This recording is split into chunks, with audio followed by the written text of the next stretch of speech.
Hi, True Vines. Welcome to this channel. I pray that you are having just a blessed day, that the Spirit of God may be speaking to you, transforming you, guiding you. I'm so excited to have you here today.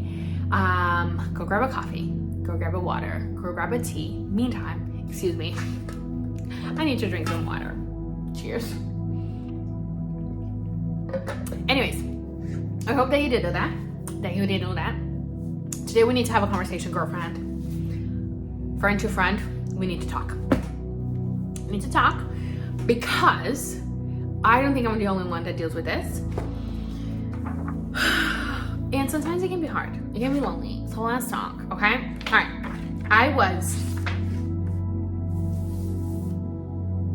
If you didn't know, if you're new here, if you see my face for the first time, hi! My name is Lillian. Welcome to With a True Vine. You're more than welcome here.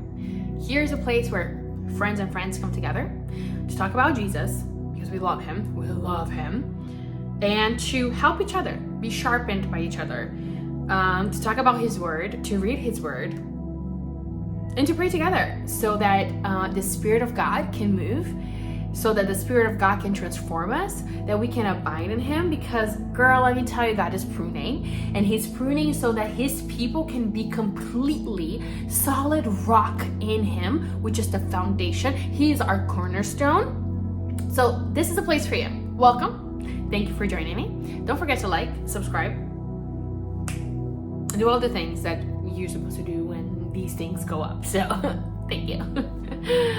But honestly, I am so grateful to have you here. I'm just so grateful. I'm just so grateful to have you here. And as your sister in Christ, your friend, I need to talk to you about friendship. I had a friend come over a few days ago. And I just need to share with you a conversation that we had that it just reminded me. I was like, oh man, I don't think I'm the only one that deals with this. So we need to talk about it. As you grow older, building relationships become harder and harder and harder. I feel like we have a very hard time allowing people in to our lives. I don't know about you, but I can count in my hand really true, maybe even less than a hand, really true core friends. And yes, not everyone in your life is meant to stay in your life. A lot of people are meant to stay for a season. A lot of people are meant to stay for a reason. And there is people that you just encourage each other, right? And I think all friendships are very welcome. I no longer think like everyone needs to be my BFF, which I'm 35. So I don't know if you can see the whites. 35. And it was not that long ago that I was like, I don't need to be best friends with everyone. I just need to have core friendships. And that's what we want to talk about today, core friendships. But it is hard. It is hard to allow people in. It is hard to build friendships. It takes time. And in a world where things are just so fast-paced, that it is harder and harder to cultivate, to find those friendships. Because core friends doesn't just come out of thin air. You need to build on them. You need to plant them. You need to water them. You need to take care of the soil. And it's time consuming. But as this friend came, right, we were at a Bible study, and I asked her to drive. Actually, she didn't ask. She offered to bring me home. And I was in the car, and I looked at her. She parked in front of my house, and instead of me saying, bye, thank you so much, and bouncing inside, side note, this is a fairly recent friendship. Like acquaintance still, right? Like I think she's amazing, but it's still fairly new, right? She's getting to know me, I'm getting to know her. And anyways, so she comes, drives me, And I looked at her and I said, "Do you want to come inside?" I said it, and then after the second I said it, I was like, why did I say that? Why did I just invite her inside my house? Not because of her, but because of me. I was like, my house is messy. I have so much dishes in my sink because I did not have a chance this morning. I didn't organize my pillows in my couch, and I don't know what my bathroom looks like. Honest truth. And then she said, "Thank you, that was so sweet. Yes, let's go in." And I was like, so then I, telling you my secrets here, I looked at my son Ethan, my little one, and I said, "Go inside, make sure there's no underwears in the floor." And he went inside before me because I was waiting for her to park the car, get her kids out. And then that's where the conversation started. And she said, "I am so glad that you invited me into your home." And that really sat so deep into my heart, because I used to have a really hard time allowing people inside my home because I felt like a pride side of myself. If you haven't watched, go back to watch my video about prideful heart, and why I've been wrestling, man. I've been wrestling, and pride no longer have a room in my heart anymore. But anyways, just in the sense of like, my home is not ready. It's not prepared. I'm not a good host. And that's such a lie from the enemy. I love having people over my home. I love hosting. I love preparing an environment for people to come together. I love making little things for people to eat. I love having people over. I do. And that was a lie that I was holding on to, that was so untrue.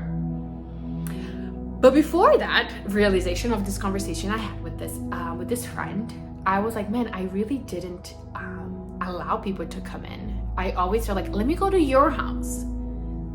I don't mind going to you. And allowing people to come in is such a beautiful gift, because Jesus is our true friend, right? Not only he is God, King of the universe, let's never forget just his authority and how holy he is, but also he's our friend. And he showcased his characters or characteristics of who he is through friendships. And if we isolate ourselves, we won't be able to experience the fullness of his goodness through friendships.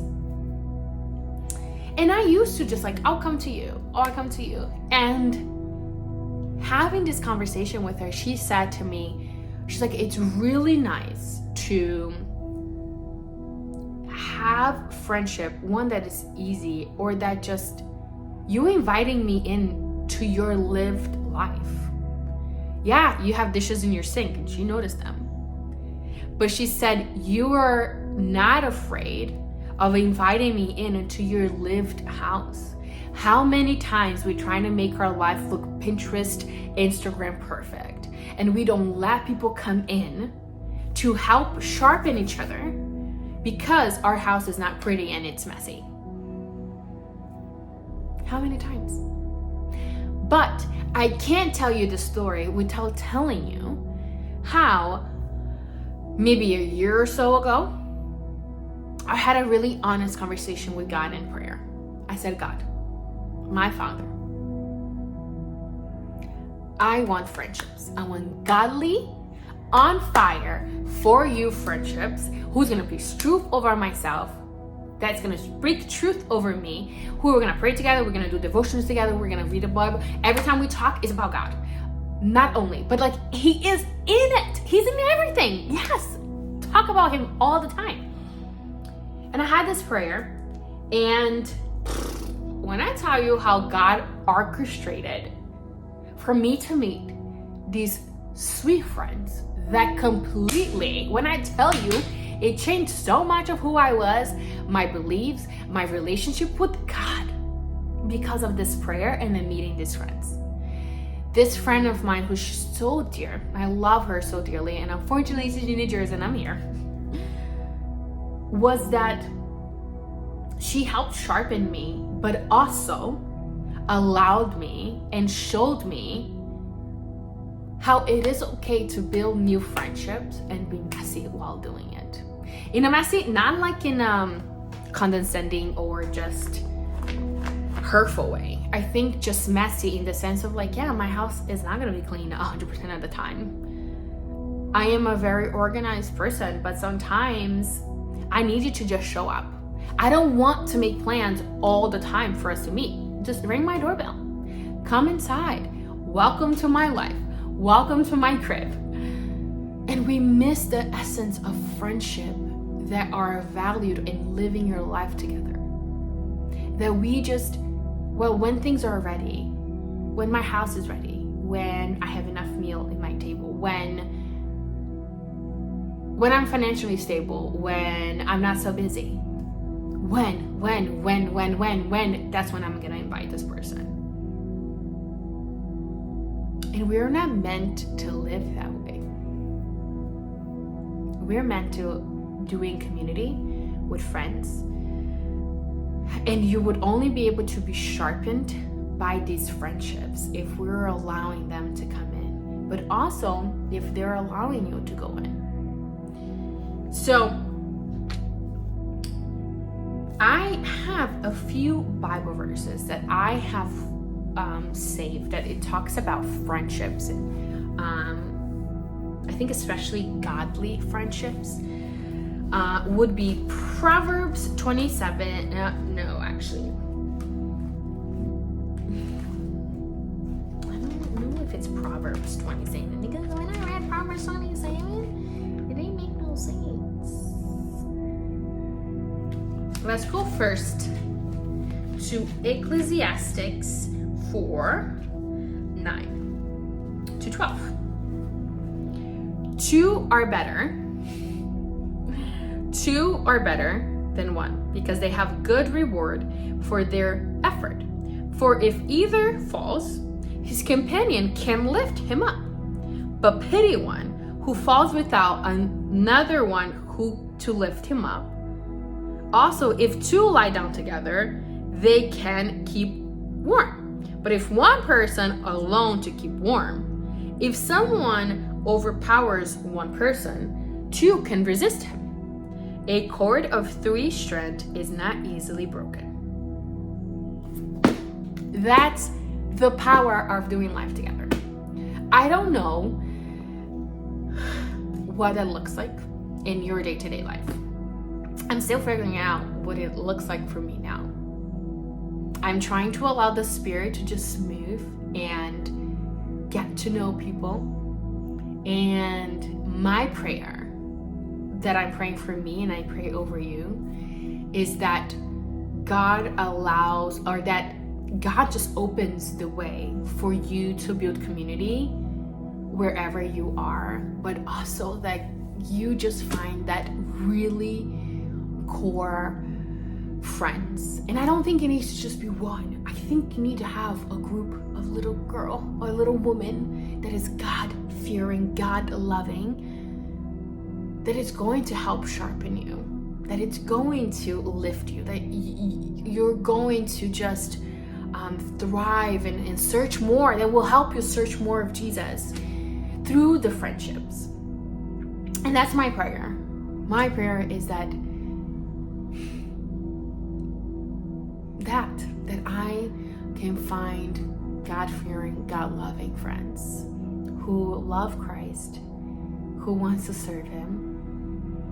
And I have very other specific things that like I just think it's beautiful, and it's beautiful for you to have different types, right, of friendships, but that I can be used also in the friendships, and that their life may be blessed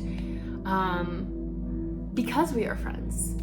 I want to be a blessing in somebody else's life, and my prayer is that not only may our hearts be open, but our homes may be open so that we can gather together, and that God brings the right people to us, right? That as you are doing your life, as long as you're not isolated, right?